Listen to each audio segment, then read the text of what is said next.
trời mùa còn chẳng xe trối lợi bây giờ thì có sáng nó có ý lên có trực khởi bao bây giờ lúc nó có chẳng mất tàu tụi ná lại thế tụi nó cái chia tụi nó ý nếu tụi tôi là cố thế đi gan được một chế sư sợ tụi ná lại có chỉ giờ tụi nó ý lò có cả chỉ mua là trâu ý thế là giờ chơi có vị trò khó có tới mỗi tụi ná bỏ chơi lại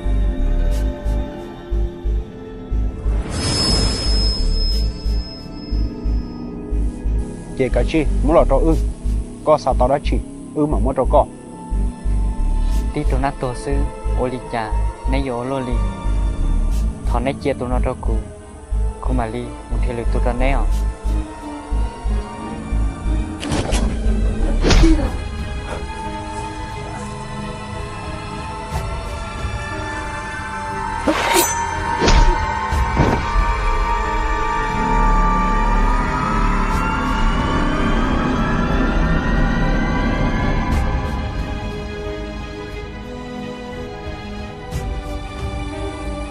nên chơi muốn tôi vừa lần từ này ôi chà chứ tôi nhìn nó lại thế